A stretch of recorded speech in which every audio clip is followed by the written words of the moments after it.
So it's pretty amazing. They also will imitate crane calls. So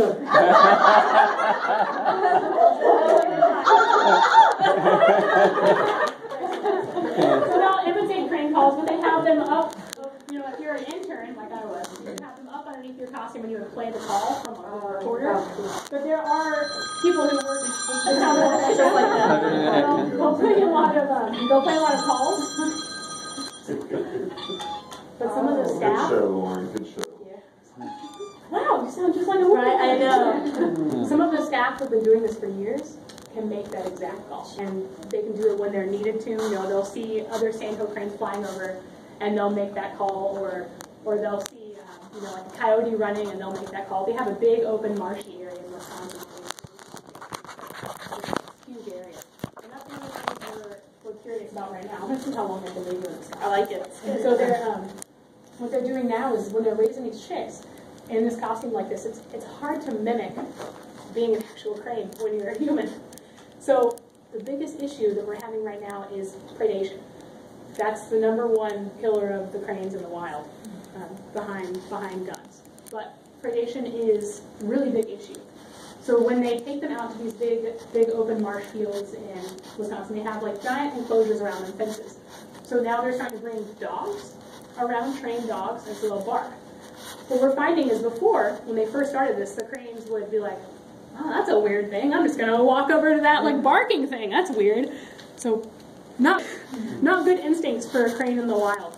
And now they're starting to do different training methods with them by bringing the dogs to them earlier. And they're actually bringing adult cranes, real live adult cranes, into the enclosure. And so that the chicks will see exactly how to respond, the ruffle, the red patches, you know, inflating. They're seeing exactly what to do. And instead of coming towards the dogs, they're going away from the dogs. So I think predation is going to be something that's going to be on the decline soon. But you know, this is a really big part of Whooping Crane and our Whooping Crane Eastern flock is this costume right here. Thank you so much. Yes, of course. You should do this. You should have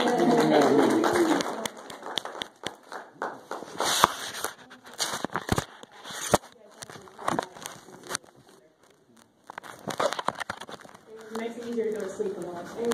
Yes. I mean, it is kind of wonky looking, but I think what for us, you know, we know the difference between the costume and then the adult crane. What's interesting is when they're chicks, they don't quite notice. What they're focusing on is the head of the crane, and they're focusing on the red patch, the eyes, the beak, and so they're noticing that. And if you noticed in that costume, there was a black kind of like primary feathers section of the costume. So it's like just a couple key things. As they get older, though, it's really interesting that you mentioned that. As they get older and they're about to be released, they get really suspicious of that costume. They start to walk around and they're like, and they like start pecking at the boots of people in the costume, and they're like, I don't know about this, and they'll start pecking at it.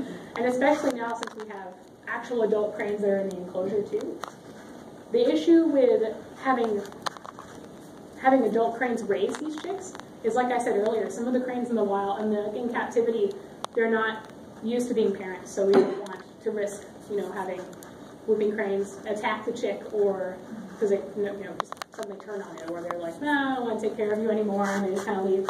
So that's why we still have humans doing it.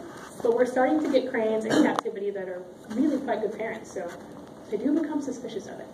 They do become suspicious of it as they get older, and it's kind of the perfect time, like, gotta release them now, you know, they're good. And at that time, we'll start introducing like real humans as well who come and do the actual veterinary checkups on them. So you have the veterinarian who comes in, and he's not in costume anymore, he's in human costume, and so they kind of get wary of people a little bit more. But excellent question. This is a couple pictures of the whooping crane costume and the whooping crane chick. So they're kind of pretty tall. They get called back. If you're interested in internships, they have internships that are for a direct autumn release program. So I'm talking to the college people in the back. But they, you know, the interns get so attached to these birds, and we all do, but they come back and they're like, and I remember specifically Dylan, who was one of the interns, he came out, and he comes in, he's so excited after work, he's like, I'm a mommy! So super pumped. So they're really focusing on that. The red patch, eyes, and the beak. And this is just a little, I want to show you just in action a little bit.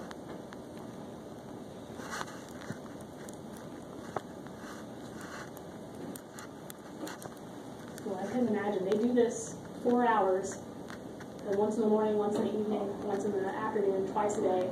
It's 90 degrees out there. They're in this giant costume that's super hot, and they really hardly ever get any water breaks.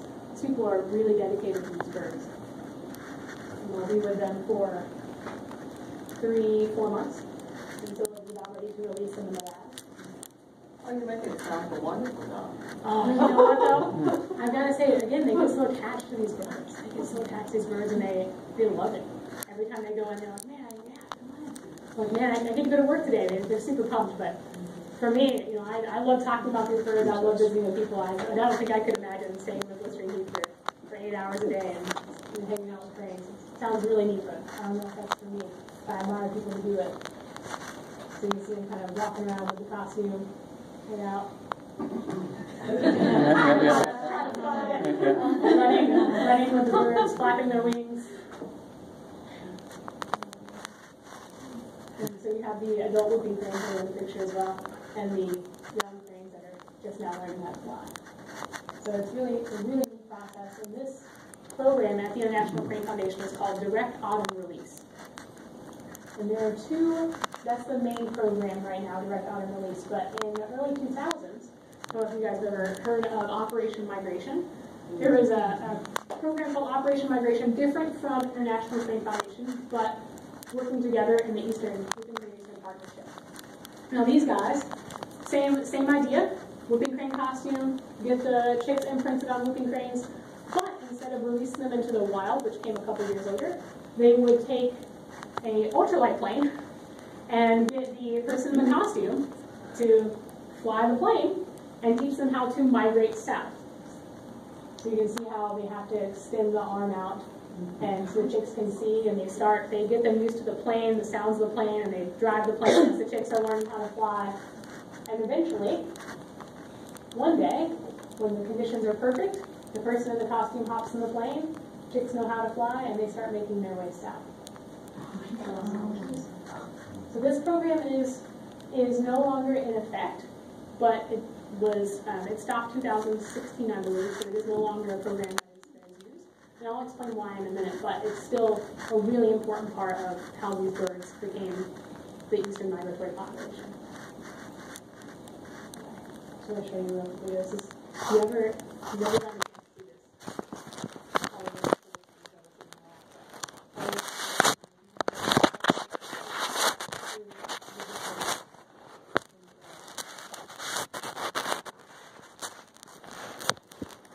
Conditions have to be perfect in order for this plane to fly. The plane is very sensitive to moisture, it's very sensitive to wind conditions, so the conditions have to be absolutely perfect. Which the birds can fly in. They can fly in a little bit of rain, they can fly in some wind, but the plane can't. You see these birds flying over there, teaching them how to get migration. Now these birds typically, when they fly, they will ride with thermals, so hot air rising high up in the sky, about 10,000 feet, so they'll ride with thermals, and they'll just kind of glide along. So it takes a lot longer with this plane than it would, a crane would normally fly. And the cranes, when they are coming back, so the Operation Migration plane would start in Wisconsin and fly them down to Florida, but they're on their own on the way back. And they would figure that out. So they would be like, oh, well, I could just go high up in the sky and just kind of let it kind of guide me there. So they would, on their way back down the next year, they would figure that out and let the thermals kind of take them down. So how long, anyone have any idea how long they think it would take to go from Wisconsin to Florida with some cranes and a plane? Anyone have any guesses? Maybe a week? Months. A month? No, several months. Several like months? Probably. 2 months? Yeah. So most people think that's not too bad, right? Like, you got your own plane, you can fly, and you've got these birds, they can fly too. It takes about a week, couple days. Usually kids are like, 3 hours. No, not 3 hours, guys.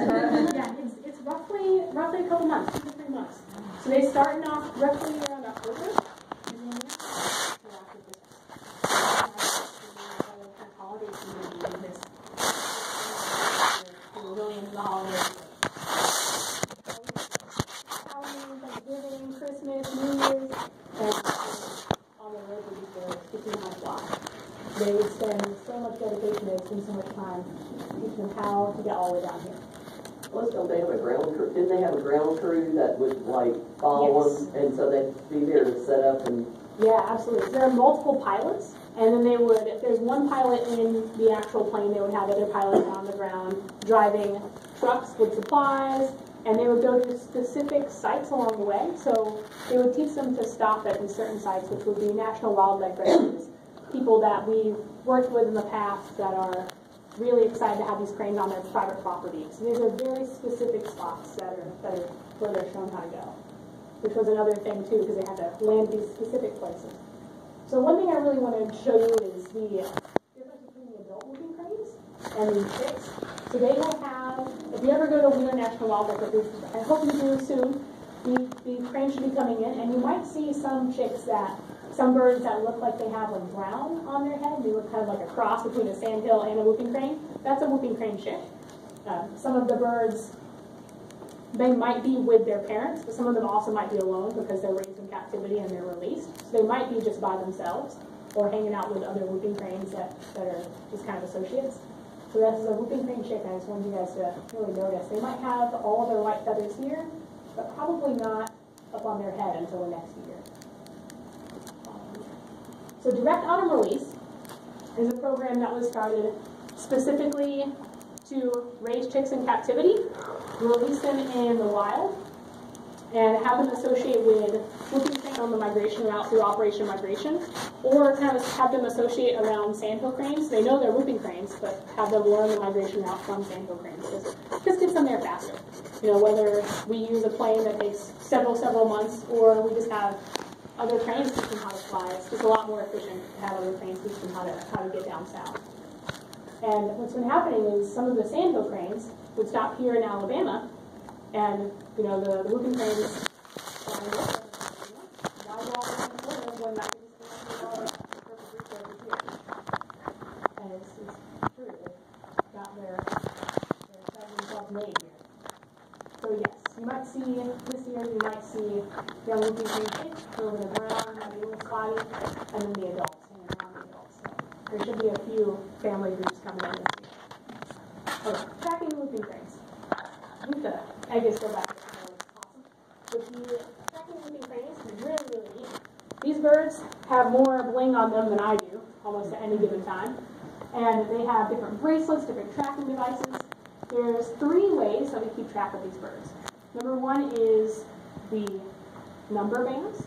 Now they look a little bit different than this. I think this is strictly for kind of captive cranes, but they will have the number, the hatch number that they were, the hatch order they were in. So say if it's the 12th end of the hatch that year, it's the 12, and then whatever year it was. So say 2015. So 12, 15 would be the number. And it would be on their leg. Females typically have it on their left, and the males typically on their right. And if you have a captive crane, it would have a metal band with other numbers on it. You can pass those around if you would like. They're kind of interesting to feel and check out. And they also have the tracking device. That was cool. I was telling Lauren about this earlier. It's really kind of funny. Is when the captive cranes, they don't get these until they're about ready to be released. And they'll put them on the birds, and they go down like this, so the antenna's hanging down. And the birds will hit those bands, and they're like, and ruin this feather, and they're like, it's not coming off. So it takes a long time, but they eventually get used to it. This is how we are able to track them with a receiving box and drive around and use radio telemetry to locate these birds. They have their own specific frequency that we're able to locate them.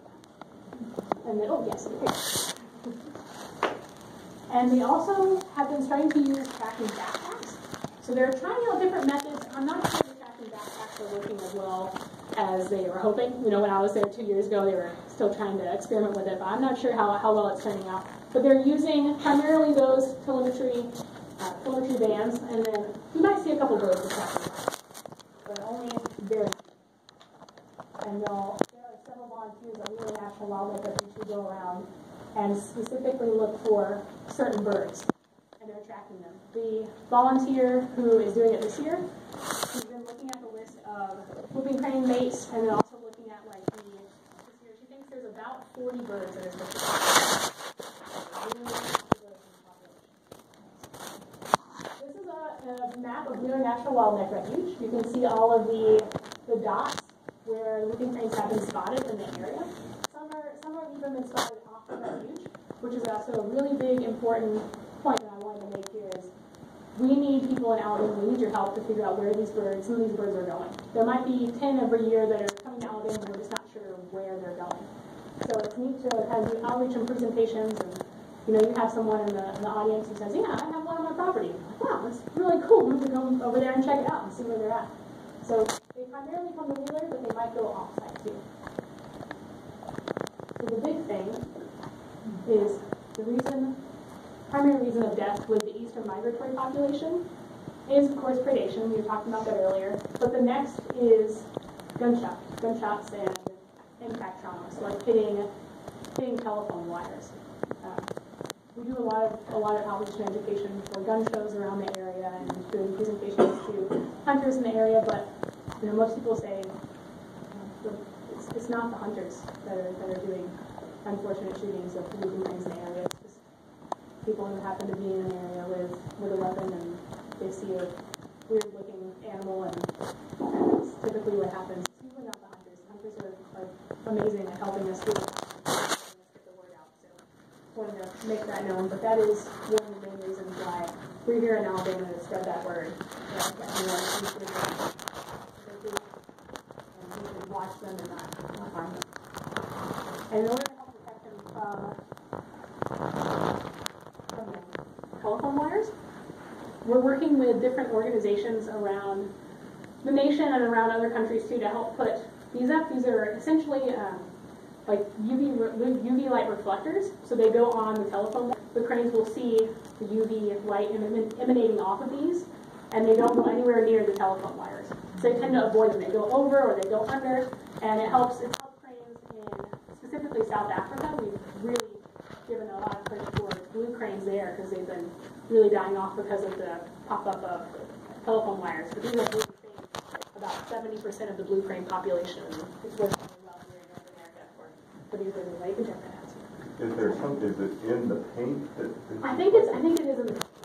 And we also have these reflector tags too. You might see these on certain telephone wires, telephone poles, just to keep the birds aware that there is an obstacle there so they don't get hit. They don't hit that obstacle. Almost finished here. Thank you guys for listening and hanging out with me.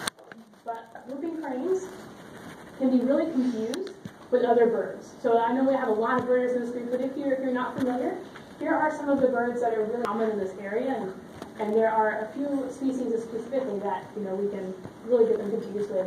The pelicans come to Wheeler too, and sometimes you'll see a big flock of pelicans, and if you see a big flock of pelicans, you know for sure it's not a whooping crane, because there's not going to be a big flock of whooping cranes coming in, maybe like one or two. But you might see birds that are big white birds that have kind of black on the edge of their wings. And if you see them in a large population, probably pelicans, but you might see one by itself, might be a whooping crane. And so this is something we're trying to get out there into the community to say, hey, these birds are here. They look